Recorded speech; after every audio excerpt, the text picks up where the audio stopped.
जय माता दी। माँ ब्रह्मचारिणी आप सभी की मनोकामनाएं पूर्ण करें। प्रिय भक्तजनों, आज चैत्र नवरात्रि का दूसरा दिन है। माँ दुर्गा के ब्रह्मचारिणी रूप की पूजा आज के दिन की जाती है और इस वीडियो में आज आप जानेंगे माँ ब्रह्मचारिणी की संपूर्ण पूजा विधि, आज के दिन रहने वाले शुभ मुहूर्तों के बारे में।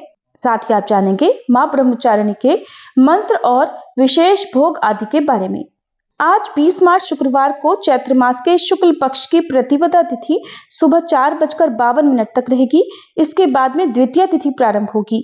द्वितीय तिथि आज सुबह 4:53 से लेकर कल 21 मार्च शनिवार को सुबह 2:31 तक रहेगी। और आज ब्रह्म मुहूर्त सुबह 4:57 से 5:45 तक रहेगा। सूर्योदय होगा सुबह 6:34 पर, सूर्यास्त होगा शाम 6:34 पर। इस दिन पूजा का प्रातःकाल मुहूर्त रहेगा सुबह 5:14 से 6:25 तक। शाम की पूजा आप शाम 6:30 से 7:43 के बीच में कर सकते हैं। राहु काल रहेगा सुबह 10:30 से दोपहर 12 बजे तक। माँ ब्रह्मचारिणी को ज्ञान और तप की देवी कहा जाता है। अगर माँ के स्वरूप की बात करें तो माँ ब्रह्मचारिणी सफेद साड़ी धारण करती हैं और उनके दाएं हाथ में माला और बाएं हाथ में कमंडल है। मान्यता है कि माँ ब्रह्मचारिणी की पूजा करने से व्यक्ति को आदि और व्याधि रोगों से मुक्ति मिलती है। माँ के इस स्वरूप की पूजा करने से भगवान शिव भी बहुत प्रसन्न होते हैं और आलस, अहंकार, लोभ, असत्य, स्वार्थ और ईर्ष्या जैसे दुष्प्रवृत्तियां दूर होती हैं। माँ ब्रह्मचारिणी की पूजा करने के लिए सूर्योदय से पहले उठकर स्नान आदि करके साफ स्वच्छ वस्त्र धारण करें। फिर पूजा स्थल पर गंगा जल का छिड़काव करें। शुद्ध घी का या तिल के तेल का दीप जलाएं और माँ ब्रह्मचारिणी का ध्यान करें। माँ ब्रह्मचारिणी की पूजा या व्रत रखने का संकल्प लें और माँ का तिलक करें, पुष्प अक्षत अर्पित करें। इस दिन माँ ब्रह्मचारिणी को बेलपत्र अर्पित करने से भी मन की मुरादें बहुत जल्दी पूरी हो जाती हैं। और इस दिन पूजा करते समय माँ ब्रह्मचारिणी के मंत्रों का जाप करें। श्री दुर्गा सप्तशती के दूसरे दिन पढ़े जाने वाले अध्यायों का पाठ करें। दूसरे दिन दुर्गा सप्तशती का अध्याय 2 और 3 पढ़ा जाता है। इसके अलावा श्री दुर्गा कवच, अर्गला और कीलक स्तोत्र का पाठ करें। माँ ब्रह्मचारिणी का प्रिय रंग सफेद और पीला है, तो इन्हीं रंगों के वस्त्र धारण करके माँ की पूजा का प्रयास करना चाहिए। और भोग में माँ को दूध से बनी हुई मिठाई, खीर या पंचामृत का भोग लगा सकते हैं। खीर में आप मखाने का या लौकी की खीर का भोग भी लगा सकते हैं। आज के दिन दान में हल्दी या फिर शक्कर का दान करना शुभ माना जाता है। सुबह की पूजा करने के बाद कपूर जलाकर आरती करें और अग्यारी भी करें। जैसा कि आपको बताया जाता है कि अग्यारी करने के लिए गाय के गोबर का उपला तोड़कर उसे अच्छे से जला लें और उसमें कपूर डालकर फिर हवन सामग्री डालें। 5, 7, 9 या 11 बार आप हवन कर सकते हैं खुद से भी, जिसमें लौंग का एक जोड़ा डालें।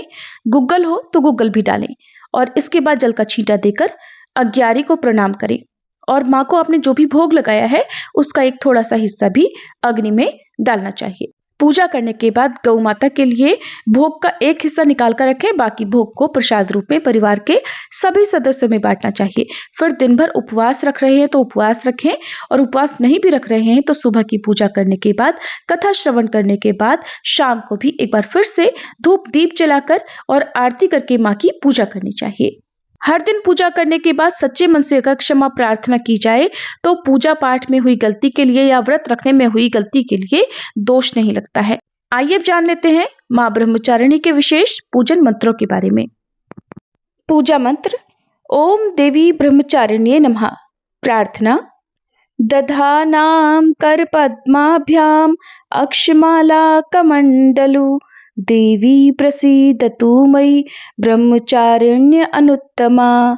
स्तुति: या देवी सर्वभूतेषु मां ब्रह्मचारिणी रूपेण संस्थिता, नमस्तस्यै नमस्तस्यै नमस्तस्यै नमो नमः। स्तोत्र पाठ: तपश्चारिणी त्वं हि तापत्रय निवारिणीं ब्रह्मरूपधरा ब्रह्मचारिणी प्रणमाम्यहम्। शंकर प्रिया त्वं हि भुक्ति मुक्तिदायिनी शांतिदा ज्ञानदा ब्रह्मचारिणी प्रणमाम्यहम्।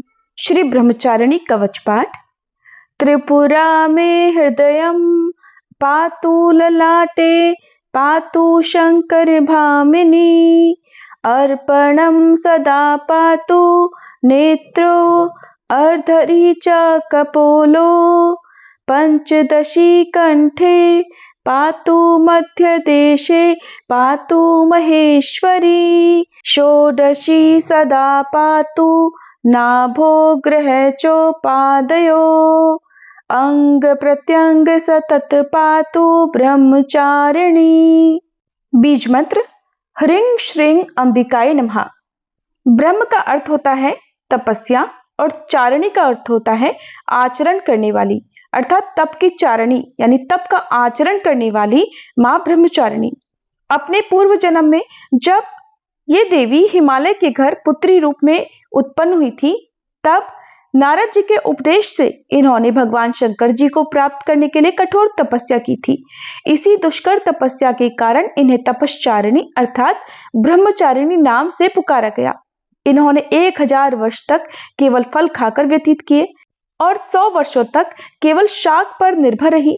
उपवास के समय खुले आकाश के नीचे वर्षा और धूप के विकट कष्ट सहे। इसके बाद केवल जमीन पर टूटकर गिरे बेलपत्रों को खाकर 3000 वर्ष तक भगवान शंकर की आराधना करती रही। कई हजार वर्षों तक वह निर्जल और निराहार रहकर भी व्रत करती रही। पत्तों को भी छोड़ देने के कारण उनका एक नाम अपर्णा भी पड़ गया।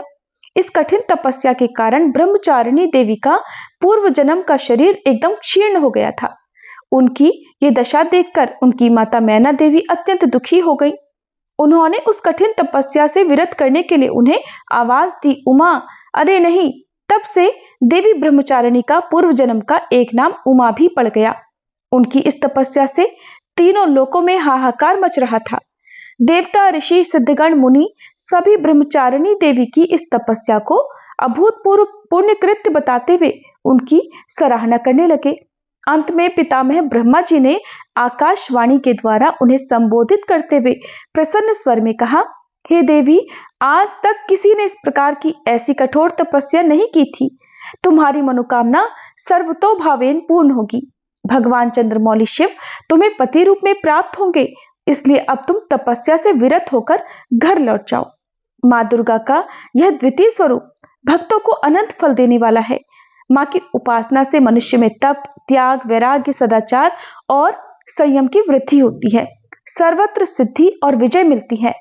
मां दुर्गा के ब्रह्मचारिणी रूप की पूजा करने से भक्तों के दुख, उनके जीवन के सभी अभाव भी दूर होते हैं और मां ब्रह्मचारिणी अपने भक्तों को तप और संयम का भी आशीर्वाद देती है। खास तौर पर विद्यार्थियों को मां ब्रह्मचारिणी की पूजा सच्चे मन से करनी चाहिए। प्रिय श्रोताओं, ये थी आज की वीडियो। अगर आपको पसंद आई हो तो वीडियो को लाइक जरूर कीजिएगा।